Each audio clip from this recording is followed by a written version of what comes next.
Sophie and I'm a twin. I'm more often known as the female Bunce twin, as part of a pair or half of a set. I'm not really sure how to be an I, and I've always been known as we, or them, us. But something I've got used to as a twin is being asked the same question. So, are you telepathic? No? Are you identical? No. Competitive? Oh my god, yes. So my main competitor is this guy. That is my twin brother, Jack Bunce. He is the yin to my yang, the computer science student to my English literature, and by far the best person I have ever known. In that one, he's also the Peter to my Tinkerbell, and the person who helped prop me up after more than one gin and tonic in that photo. But what is most important about Jack is he has taught me a lot about competition. We shared everything. We've shared books, we shared bedrooms, we shared a mild allergy to some sun creams, and we shared my parents, Sarah and Simon Bunce. Now between them, they cover pretty much every base. My mum is a professional mother. She's a nanny and a teaching assistant. My dad is an engineer, so they've got everything. But as I grew up, things were quite even. They looked like me on one side and my brother on the other. My mum was constantly pulled between us, between our competitive energy. But that began to change as I grew up. At 4 years old, my brother Jack had a heart operation. Now he had what's called a hole in his heart, which meant that blood slipped through and back into places that it really shouldn't. And it changed the way our life looked for a little while. My mum moved in with him in the hospital and read him stories at night so he wouldn't feel so alone. My dad took me to ballet and put my hair in a neater bun than I have ever been able to achieve. But more than anything, I realised something that I'm going to discuss with you all here today. Not in quite as much complexity as I will at 4 years old, but I realised that when it comes to a parent, when you have one child that is well and another that is not, there is really no competition. That of course my lovely brother was going to get a little bit more attention.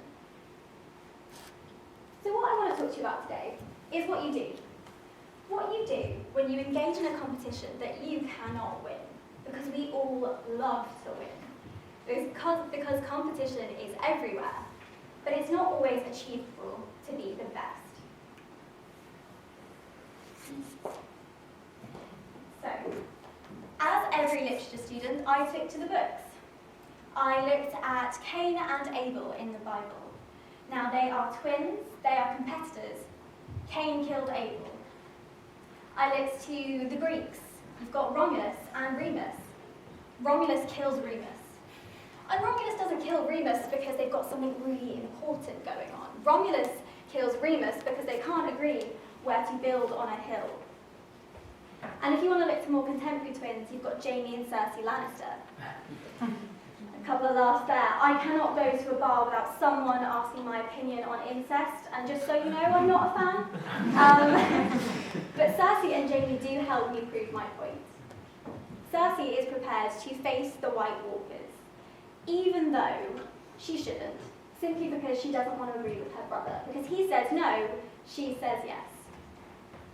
So as you can see, twins aren't always rational, but what they are is competitive. And that's something that science can back up for me as well. Studies have shown that twins are more competitive than other siblings. And something my mother always told me is that she has this theory.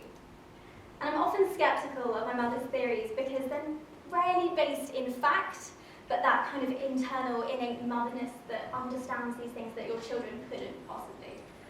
But my mum said this, that my brother and I, while in her stomach, used to communicate. That we'd have our little conversations and we got to know each other. So by the time we came out, we were already best friends. We were already communicating. And it turns out, as always, my mother was right. Because research from the University of Turin and Parma show that twins within the womb, by 14 weeks, begin to communicate to each other. They begin to gesture towards each other. And more than that, by 18 weeks, they gesture more towards each other than they do themselves. So they are constantly as in this communication. And I found this incredibly interesting because that's exactly how I would talk about being a twin.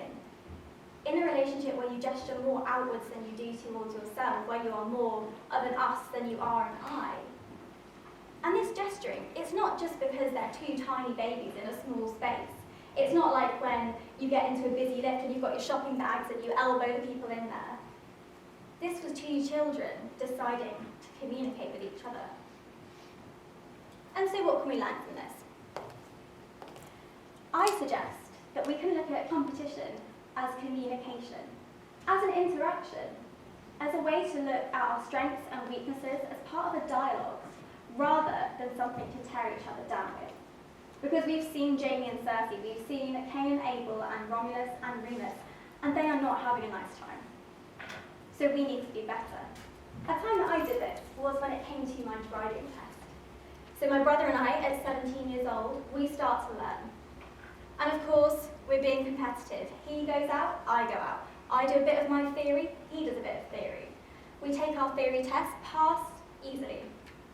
Then we do the practical. I go first, Jack goes second, Jack passes, and I fail. I fail my driving test. And it sucked. It really sucked. But it could have been way worse. Because I could have seen this as a time where Jack had soared over a milestone and I had fallen at it. But I didn't. Because that kind of competition does neither of us any favours.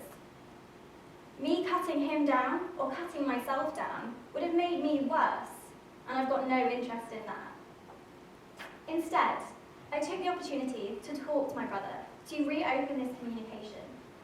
What was he doing? How could I do that? How could I be better? What could I learn from this guy? Because evidently, he knew what he was doing. And I encourage you all to do that. Because while you don't all have twins, I'm sure, competition is an inevitable part of our lives. But how you deal with it is a choice. You can use it to be destructive, you can use it to tear people down. But it is futile, and that is something that twins learn only too early. Because constant comparison and negative destruction is useless. It makes us all miserable. So what I encourage you guys to do when you leave here today is reconsider your relationship with competition. Do you use it to be productive or destructive? Do you open up these dialogues? Are you compassionate competitors? Because you can be. Thank you.